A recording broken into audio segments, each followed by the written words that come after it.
Ever get that sinking feeling when you update your phone, you know? Expecting all the latest and greatest features, but somehow it like reverts back to an old buggy version? Well, that's the kind of nightmare scenario that we're seeing play out in the world of Windows security right now. There's this new attack, and it basically lets hackers downgrade a fully patched Windows system. It undoes crucial updates, and it leaves these systems wide open to all sorts of trouble. We've got a whole stack of research reports and analysis on this, and we're going to break it all down for you so you can understand what's going on and what you can do about it. Sounds pretty scary. It is, yeah. The key to understanding this whole attack is something called driver signature enforcement. DSE, for short. It's Microsoft's way of making sure that only trusted software can run at the deepest level of your computer. You can think of DSE as like the ultimate bouncer at the most exclusive club in town, your computer's operating system. Yeah. Only drivers with the right credentials, a digital signature, proving they're legit. Get past this security checkpoint. Right. So we've got this super strict bouncer DSE keeping things secure. But a researcher at SafeBreach, Alon Lviv, discovered a tool that he's calling Windows Downgrade. And it's like this tool found a way to slip the bouncer a fake ID. It doesn't just like sneak a bad driver in. It actually rolls back security to a more vulnerable state. Exactly. And the stakes are incredibly high here. We're talking about gaining full control of a Windows system, bypassing antivirus, stealing data. It's the kind of vulnerability that keeps security experts up at night. Okay, so let's unpack this. How does this attack actually work? It sounds like it explains some very specific flaws in the way that Windows handles updates. Absolutely. We're talking about two specific vulnerabilities, tracked as CVE 2024-201-3002 and CVE 2024-38202. They're kind of like tiny cracks in the foundation of the Windows update process. And this Windows Downgrade tool uses these cracks to downgrade critical components, essentially swapping out the updated secure files with older, vulnerable ones. It's like replacing a reinforced steel door with one made of balsa wood. Now, in the research, there's this term that really caught my eye. False file immutability. It sounds like something straight out of a sci-fi movie. Can you break that down for us? It's a fascinating concept, Yeah. and it plays a key role in this attack. Imagine those critical system files as being locked in a vault, right? They're supposed to be unchangeable, immutable. But what if there were tiny windows of time when the vault door swung open, just for a split second? Like someone grabbing their lunch from the fridge before anyone notices? Exactly. Attackers exploit these fleeting moments, called race conditions, to swap out the secure file with a malicious one. It all happens so fast the system doesn't even realize anything's wrong. Wow, that's sneaky. So which files are we talking about here? What's so critical that swapping them out gives an attacker this much control? One of the key targets is a file called c.dll, which is part of the Windows kernel. You can think of the kernel as like the brain of your computer. And this c.dll file is responsible for checking driver signatures, making sure only those with valid credentials get access. If an attacker can replace this file with an older, vulnerable version, it's like they've bribed the bouncer and can now walk right into the club with a whole entourage of malicious code. But wait a minute, hasn't Microsoft patched this kind of vulnerability before? Why is this a problem again? You're right. Microsoft did release a patch earlier this year to address a DSE bypass technique. But this new Windows Downgrade tool is specifically designed to circumvent that patch. It targets the patched ci.dll file and replaces it with a version that's known to be vulnerable, essentially rewinding the security clock. Okay, so it seems like we've got a real problem on our hands. Is there anything that can stop this attack? Any kind of security feature that can step in and prevent this downgrade from happening? There is one security feature in Windows that can make a huge difference: virtualization-based security, or VBS. It's like putting the most sensitive parts of the system into a separate, locked-down virtual environment. So it's like a panic room for your computer's most important components. Exactly. With VBS enabled, those critical files, including the synod.dll, are protected from tampering, even if the attacker manages to disable other security measures. So VBS is like our superhero here, but I have a feeling it's not always a foolproof defense. You're right to be cautious. The effectiveness of VBS hinges on how it's implemented. Okay, so what do we need to know about VBS to make sure it's actually doing its job? You see, VBS often isn't configured to its full potential. There's this thing called a UEFI lock. UEFI stands for Unified Extensible Firmware Interface. It's basically the first thing that runs when you boot up your computer, the foundation of your computer's security. If VBS isn't enabled with the UEFI lock, a clever attacker could potentially disable it before it even has a chance to do its job. So it's like having a state-of-the-art security system, but forgetting to actually turn it on. Precisely. And even if VBS is enabled with a UEAI lock, it's not entirely foolproof. Determined attackers might find ways to circumvent it, perhaps by replacing a core VBS file with an invalid version. It's a constant cat-and-mouse game in the world of cybersecurity. Okay, so let's walk through this step by step. Like, we're putting ourselves in the attacker's shoes. If they wanted to exploit this vulnerability, what would their playbook look like? First things first, they'd have to disable VBS. One way to do that is by messing with the Windows registry, which is like the control panel for your operating system. Another approach would be to corrupt a file called securekernel.exe, a vital component of VBS. And once they've neutralized VBS, what's next? Then comes the downgrade itself. They'd swap out that crucial sat.dll file, the one responsible for checking driver signatures, with the vulnerable version 10.0.2621.1376. After that, a simple restart is all it takes for the changes to take effect. So they reboot the system and boom, they're in. Not quite. Remember that it's now a security boundary bypass we mentioned earlier. That's their final trick. This vulnerability allows unsigned code to slip in, and now with the outdated c.dll in place, it's game over. The attacker essentially has free reign within the kernel, the heart of the operating system. So to sum it all up, if an attacker manages to disable VBS, downgrade that CIDLL file, and exploit the it's not a security boundary vulnerability, they've got full control. You got it. But there's one scenario where this attack wouldn't work. If VBS is enabled with both a UEFI lock and something called the mandatory flag is set, that's a much tougher nut to crack. Tell me more about this mandatory flag. What makes it so special?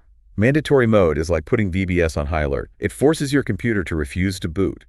If any core virtualization modules are corrupted, it's like a self-destruct mechanism that prevents the system from running if it detects any tampering with the most sensitive parts. Okay, so it sounds like that mandatory flag is the way to go. Why isn't that the default setting for VBS? Well, there's a trade-off. Even Microsoft advises caution with this setting.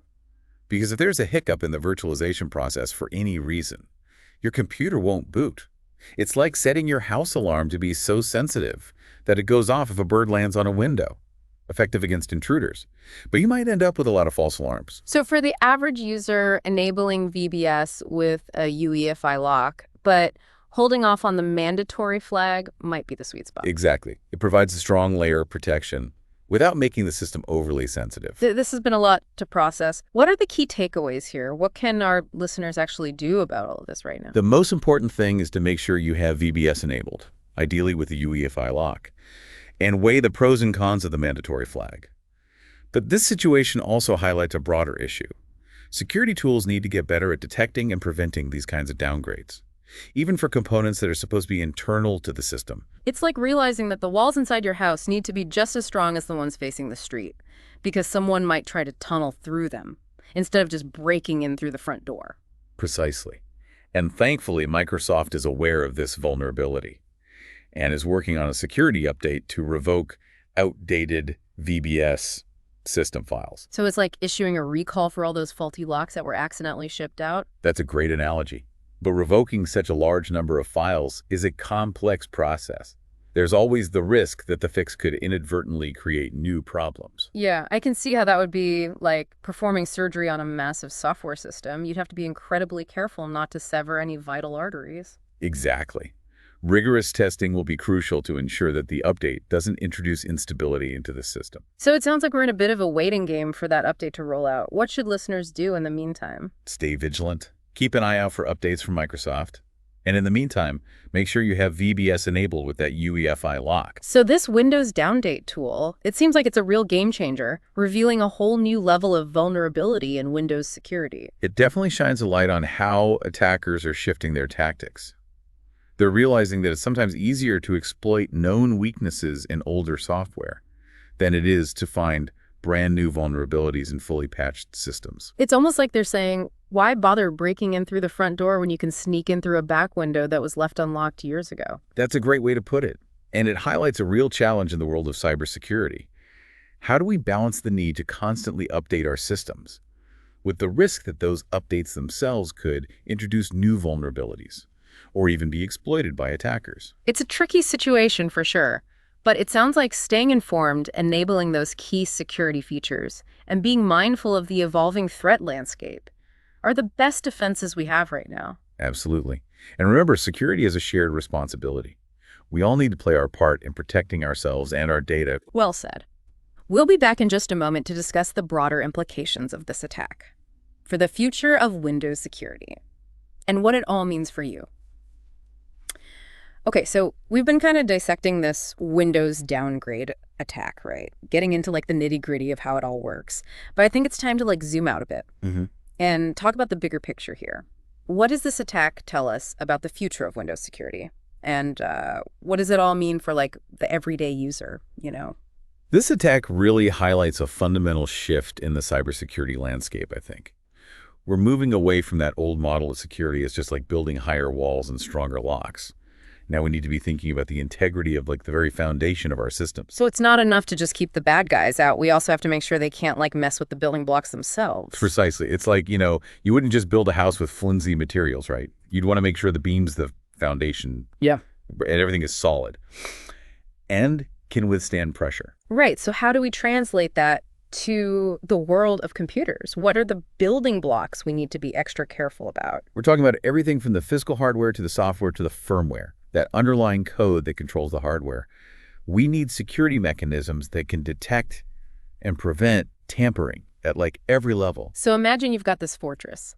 And it's not just about guarding the gates. You need systems in place to make sure no one's like tunneling under the walls or trying to swap out the bricks for something weaker. Exactly. And this Windows downgrade attack highlights just how critical those systems are. It's like having alarms that go off if someone tries to tamper with the load-bearing beams in your house. Yeah. And this whole issue of updates being used as a vector for attack, that really throws a wrench into the conventional wisdom about security, doesn't it? We're always told to keep our systems updated, but now it seems like those updates can actually be exploited. It's a real conundrum. Updates are absolutely essential for patching vulnerabilities and staying ahead of the bad guys. But as we've seen, they can also introduce new weaknesses, or even be hijacked to install malicious code. Right, so it's like this constant arms race. The good guys are trying to find and fix vulnerabilities as quickly as possible, but the attackers are always looking for ways to exploit them before the patches are even released. That's exactly it. And that's why a layered security approach is more important than ever.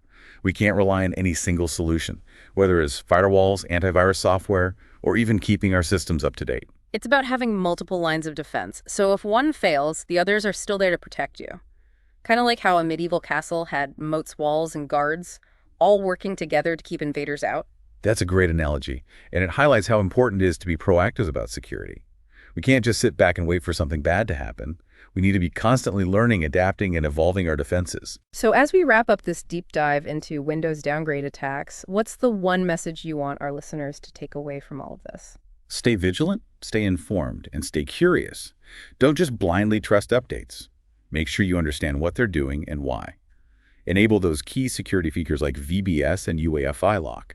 And remember, security is a marathon, not a sprint. It's an ongoing process of learning and adapting to the ever-changing threat landscape. Couldn't have said it better myself. We hope this deep dive has given you a better understanding of this complex issue and empowered you to take steps to protect yourself.